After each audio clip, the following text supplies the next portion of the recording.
সুপ্রিয় দর্শক, আপনারা দেখছেন এসপিএন বাংলা টিভি। দেখুন ও সাবস্ক্রাইব করুন এসপিএন বাংলা টিভি, দেশ ও মানুষের কথা বলে।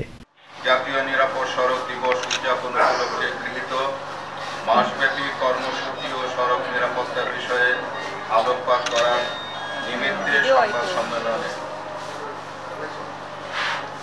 সুপ্রিয় সাংবাদিক ভাই ও বোনেরা, যারা সবসময় আমার পাশে 31 বছর ধরে আপনারা ছিলেন, আছেন এবং সেটার প্রমাণ আজকেও দিয়েছেন যে আপনারা আছেন, এবং ইনশাআল্লাহ আমাদের এই কর্মকাণ্ড যতদিন শেষ না হয়, মানুষের জন্য যতদিন সড়ককে নিরাপদ না করতে পারে, আমার আন্দোলনের সঙ্গে আপনাদের থাকা আমি কামনা করি।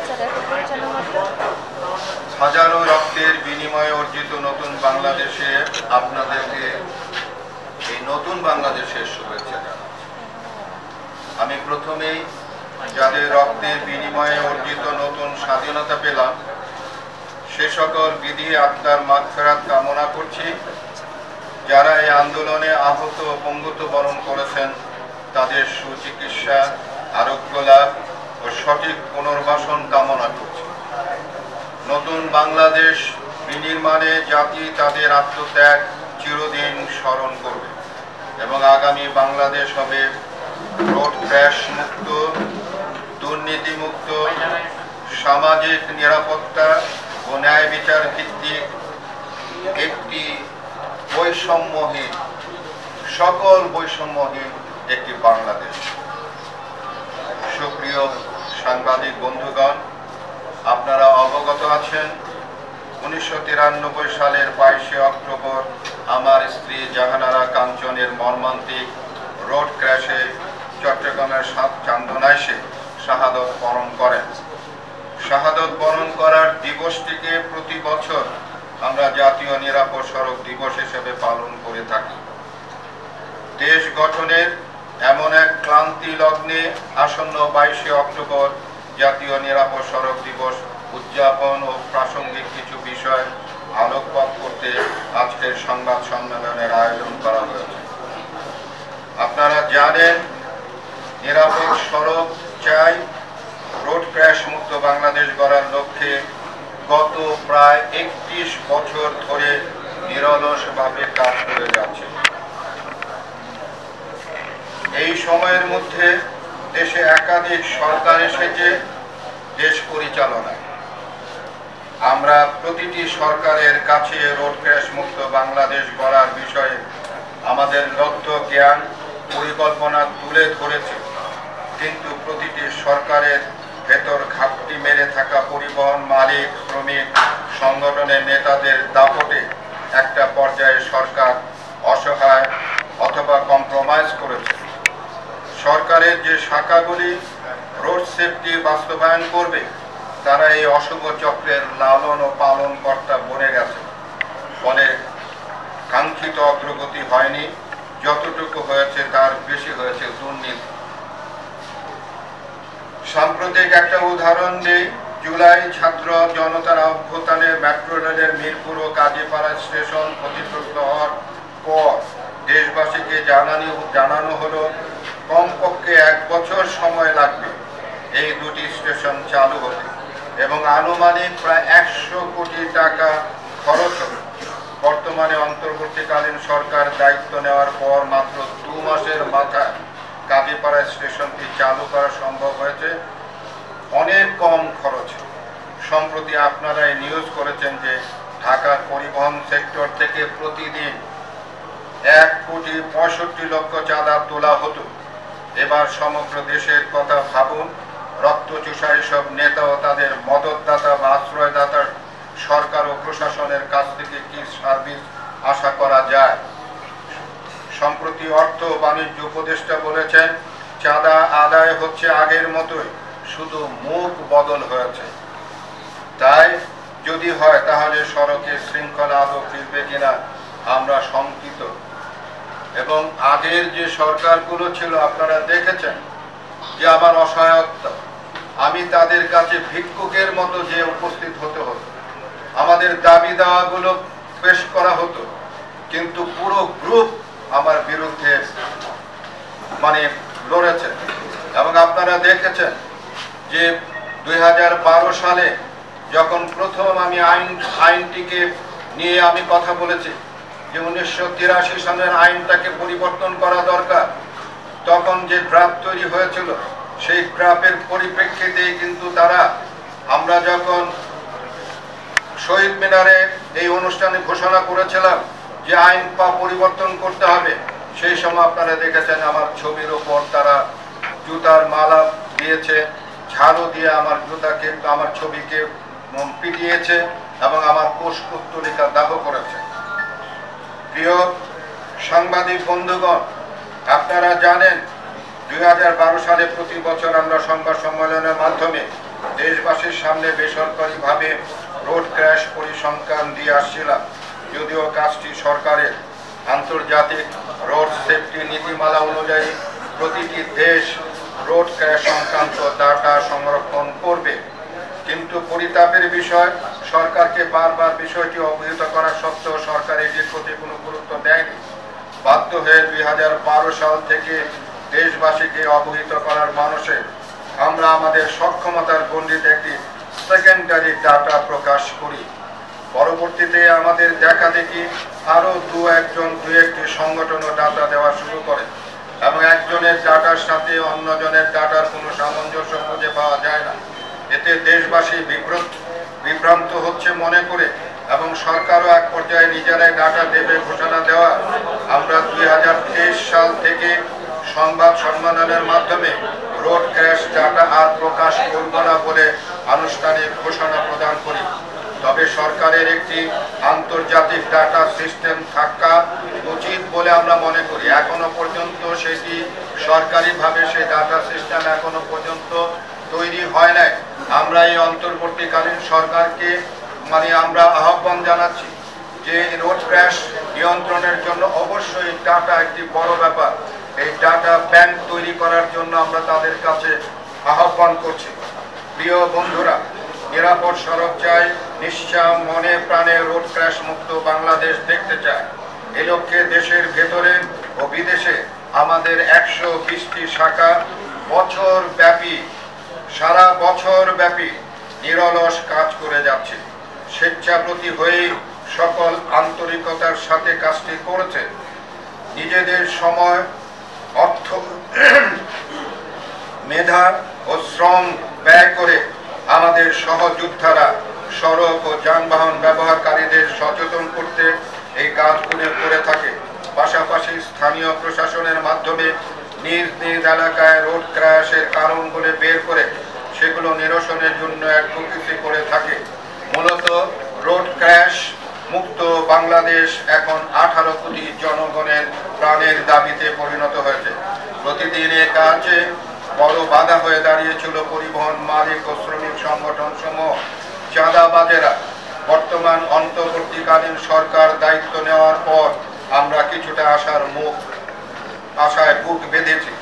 অক্টোবর মাসব্যাপী সারা দেশে আমাদের সহযোদ্ধারা যে সকল কর্মকাণ্ড পরিচালনা করবে তার একটি সারসংক্ষেপ আপনাদের মাধ্যমে জাতির কাছে তুলে ধরতে চাই।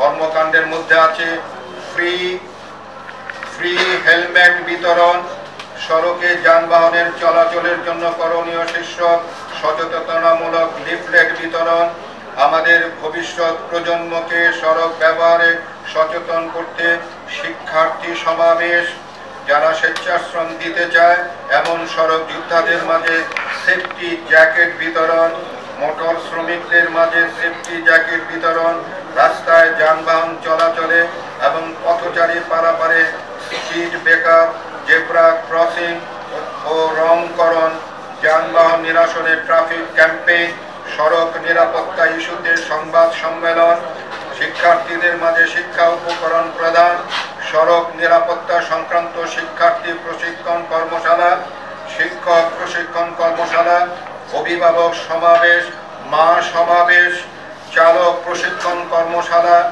গোল টেবিল বৈঠক, র্যালি ও সমাবেশ, স্থানীয় প্রশাসনের সাথে মত বিনিময়, সড়কের গুরুত্বপূর্ণ স্থানে জনসচেতনামূলক সাইনবোর্ড স্থাপন, অবৈধ রেল ক্রসিংয়ে সতর্কতামূলক সাইনবোর্ড স্থাপন, মহিষী নারী মরহুম জাহানারা কাঞ্চনের আত্মার মাগফিরাত কামনায় দোয়া মাহফিলের আয়োজন, রোড ক্র্যাশে আহত নিহত পরিবারের মাঝে আমাদের সাধ্যমতো সহায়তা প্রদান, পরিবহন মালিক শ্রমিক সংগঠনের নেতৃবৃন্দের সাথে মত বিনিময়, বৈষম্য বিরোধী ছাত্র আন্দোলনে নিহতদের আত্মার মাগফিরাত কামনায় দোয়ার আয়োজন এবং আহতদের সংবর্ধনা প্রদান।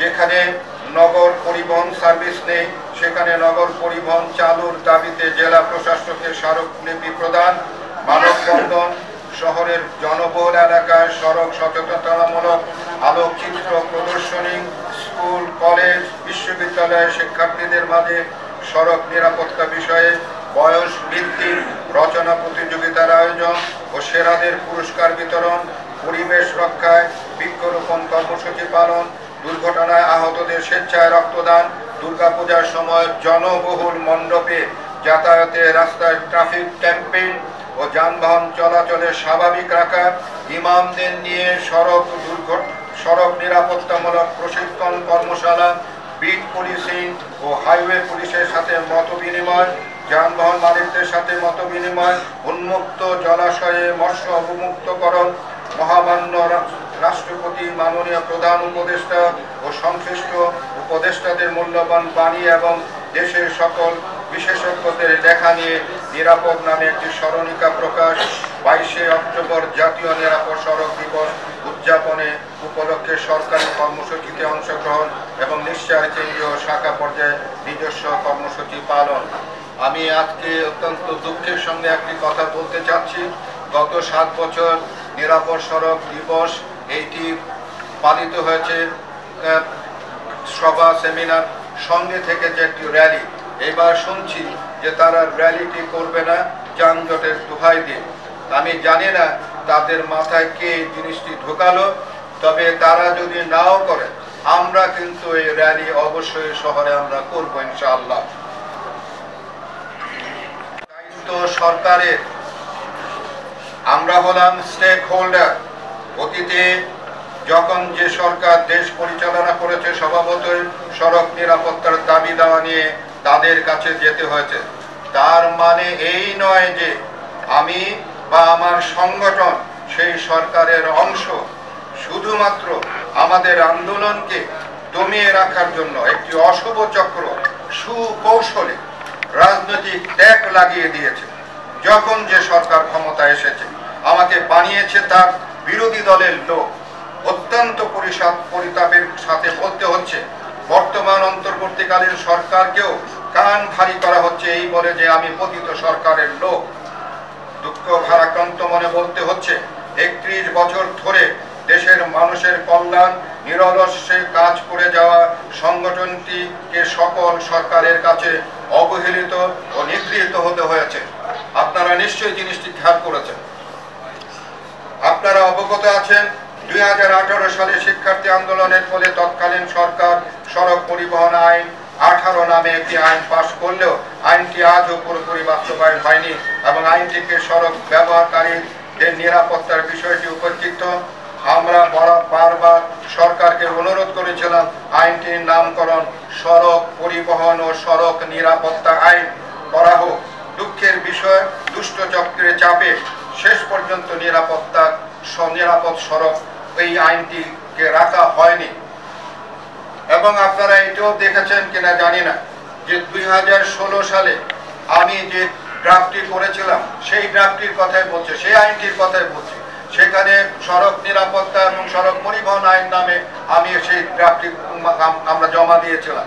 তখন তারা এই সড়ক পরিবহন আইনটি রেখেছে, সড়ক নিরাপত্তা আইনটিকে তারা বাদ দিয়েছে এবং এই আইনটিও কিন্তু স্থগিত হয়ে গেছিল, সেটিও কিন্তু সংসদে যাচ্ছিল না।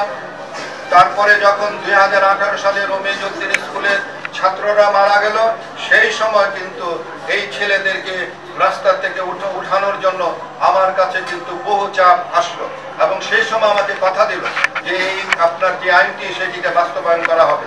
সেই সময় আমি আমার সন্তানদের নিরাপত্তার কথা ভেবে আমি তাদেরকে সড়ক থেকে চলে যাওয়ার কথা বলেছিলাম তারপরে কিন্তু এই আইনটি যখন পাশ করা হলো তখন কিন্তু আপনারা দেখেছেন সেই সময় কিন্তু আমার পুষ্পোত্তলিকা দাহ করা হয়েছে, আমার কিন্তু ছবি পোড়ানো হয়েছে, আমাকে কিন্তু জুতার মালা পরানো হয়েছে।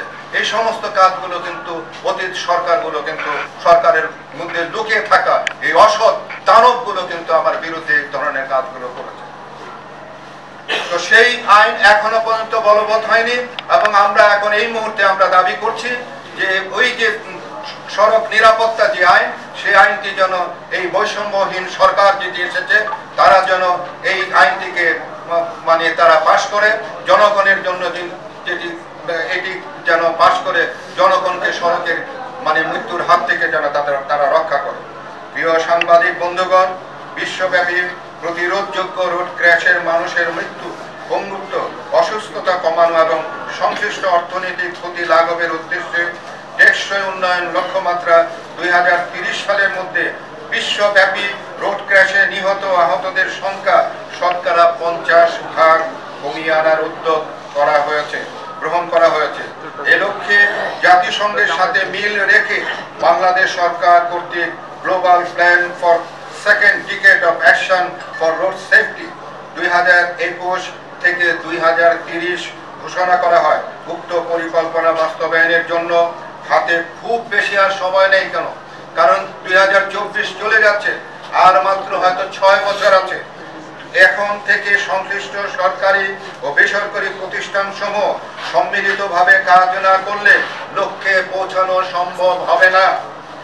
বিশ্ব স্বাস্থ্য সংস্থার নির্দেশনা এবং আমাদের বিশ্বাস রোড ক্র্যাশের আচরণগত 5টি মূল ঝুঁকি, যেমন অতিরিক্ত গতি, স্ট্যান্ডার্ড হেলমেট, সিট বেল্ট ব্যবহার না করা, মদ্যপ অবস্থায় গাড়ি চালানো, শিশুদের জন্য নিরাপদ আসনের অনুপস্থিতি বিবেচনায় রেখে যথাযথ আইন ও বিধিমালা বাস্তবায়ন হলে সড়ক নিরাপদ হয়ে উঠবে। পাশাপাশি বিশ্বব্যাপী পরীক্ষিত ও সুফল পাওয়া সেফ সিস্টেম অ্যাপ্রোচ, বহুমুখী পরিবহন ব্যবস্থা, নিরাপদ সড়ক, নিরাপদ যানবাহন, নিরাপদ সড়ক ব্যবহারকারী ও দুর্ঘটনা পরবর্তী ব্যবস্থাপনা বাস্তবায়ন করতে পারলে দ্রুত দেশ থেকে রোড ক্র্যাশ কমে যাবে বলে আমরা বিশ্বাস করি। সেফ সিস্টেম অ্যাপ্রোচের আলোকে সড়কে মানুষের জীবনের মৃত্যুর ঝুঁকি যেন কমে আসে, তার জন্য নতুন আইনি কাঠামো প্রণয়ন এবং সময়ের দাবিতে পরিণত হয়েছে। এর প্রধান কারণ হচ্ছে আমাদের দেশে সড়ক পথচারী তথা সড়ক ব্যবহারকারীদের জন্য অত্যন্ত ঝুঁকিপূর্ণ। প্রতিদিনই দেশের কোথাও না কোথাও সড়ক ব্যবহারকারী রোড ক্র্যাশের শিকার হচ্ছে। আজকে যে আমরা এখানে বসে আছি, আজকে এই সময়ের মধ্যে আপনারা হয়তো জানতে পারবেন যে কোথাও না কোথাও সড়ক দুর্ঘটনায় জীবন চলে গিয়েছে। ঝরে যাচ্ছে তাজা প্রাণ, থমকে যাচ্ছে পরিবার। সড়ক নিরাপত্তার অন্যতম অংশ হচ্ছে যানবাহনের পাশাপাশি পথচারী পারাপার ও তাদের নিরাপদে চলাচল। আমাদের বিদ্যমান আইন ও নীতি কাঠামোতে তীব্রভাবে বিষয়টি অনুপস্থিত। আমি এবং আমার সংগঠন আজ আপনাদের মাধ্যমে বর্তমান সরকারের কাছে সড়ক নিরাপত্তা আইন নামে একটি নতুন আইন প্রণয়নের জোর দাবি জানাচ্ছি। একটি নতুন নিরাপত্তা আইন নামে একটি নতুন আইন পাশ করার জোর দাবি জানাচ্ছি, যে আইনে মানুষের জীবনের নিরাপত্তা নিশ্চিত হবে। এছাড়া দেশের সকল শিক্ষা প্রতিষ্ঠানে রোড সেফটি, প্রতিটি শিক্ষা প্রতিষ্ঠানে আপনারা দেখেছেন যে 5 তারিখের সময় 18-র সময় কিন্তু ছাত্ররা কিন্তু রাস্তায় নেমে ট্রাফিকের কাজ করেছে। তো সেই দিকটি বিবেচনায় করে আমরা বলতে চাই যে প্রতিটি স্কুলের মধ্যে নিরাপদ সড়ক সেফটি সিস্টেমের একটি ইউনিট গঠন যেন করে। তারাই যেন তাদের স্কুলটাকে তারা যেন কিভাবে সড়কে চলতে হবে, কিভাবে গাড়িতে চলতে হবে, কিভাবে নিজেকে রক্ষা করতে হবে, সেই বিষয়গুলো তারাই তাদের স্কুলটাকে নিরাপদ রাখার জন্য তাদের ছাত্রদেরকে উদ্বুদ্ধ করবে। তার জন্য আমরা দাবি করছি যে একটি রোড সেফটি ইউনিট প্রতিটা স্কুল কলেজের মধ্যে তৈরি করার আমরা আহ্বান জানাচ্ছি। এতে করে আমাদের ভবিষ্যৎ প্রজন্ম শিক্ষা জীবন থেকে নিজেদের জীবন এবং অন্যদের জীবন বাঁচানোর কৌশল রপ্ত করতে পারবে। রোড সেফটি অথরিটি গঠন করা আমাদের আরও একটি দাবি। সড়ক সংশ্লিষ্ট সকল মন্ত্রণালয়ের সচিবদের সমন্বয়ে উচ্চ পর্যায়ের এই অথরিটি গঠন করা হবে, যারা রোড ক্র্যাশ মুক্ত বাংলাদেশ করতে যা যা করণীয় তা বাস্তবায়ন করবে। প্রিয় দেশবাসী, আমি অনেকবার বলেছি যে জাতিসংঘ একটা প্রেসক্রিপশন দিয়েছে, সেই প্রেসক্রিপশনের প্রথম যে কথাটি তারা বলেছে, দক্ষ, জ্ঞানী, রোড সেফটি সম্পর্কে অভিজ্ঞ সেই সমস্ত মানুষগুলোকে নিয়ে এবং এই সড়ক দুর্ঘটনার সঙ্গে সড়কের সঙ্গে শুধু কিন্তু যোগাযোগ মন্ত্রণালয় কিন্তু এই দায় দায়িত্বের মধ্যে না। আপনারা জানেন যে সড়ক অনেকেই নির্মাণ করে, আমাদের আঞ্চলিক সড়ক নির্মাণ করে স্থানীয় সরকার প্রশাসন এবং সিটি কর্পোরেশনও সড়ক নির্মাণ করে, এবং এই সড়কে আইন শৃঙ্খলা রক্ষা করে স্বরাষ্ট্র মন্ত্রণালয়, গাড়ি আমদানি করে বাণিজ্য মন্ত্রণালয়, স্বাস্থ্য সেবা দান করে স্বাস্থ্য মন্ত্রণালয়। এরকম অনেকগুলো মন্ত্রণালয় আছে। সেই সমস্ত মন্ত্রণালয়ের সচিব পর্যায়ের লোকদের নিয়ে একটি উচ্চ ক্ষমতা সম্পন্ন আমরা একটা অথরিটি আমরা দাবি করছি, যেখানে সড়ক সংক্রান্ত সকল বিষয়গুলি প্রাধান্য পাবে। একটি মানুষ ক্ষতিগ্রস্ত হলে সে যেন ওই জায়গায় তার দাবি পেশ করতে পারে। এখন কিন্তু কোথায় তার দাবি পেশ করবে এরকম তার একটা জায়গা নেই। একটা মানুষ দুর্ঘটনা পতিত হলে সে প্রথম কার কাছে সাহায্য যাবে সেটারও কোনো দাবি আমাদের কোনো অথরিটি নাই। সেই জন্য আমরা বলছি যে এই একটি ইউনিট সড়ক রোড সেফটি অথরিটি কিংবা একটা ইউনিট গঠন করার জন্য সরকারের কাছে সকল মন্ত্রণালয়ের সচিবদের নিয়ে একটি উচ্চ ক্ষমতা সম্পন্ন স্বাধীন একটি অথরিটি কিংবা কমিশন যেটাই বলেন না কেন তৈরি করতে হবে। এই অথরিটি গঠন হবে যারা রোড ক্র্যাশ মুক্ত বাংলাদেশ গড়তে যা যা করণীয় তা বাস্তবায়ন করবে।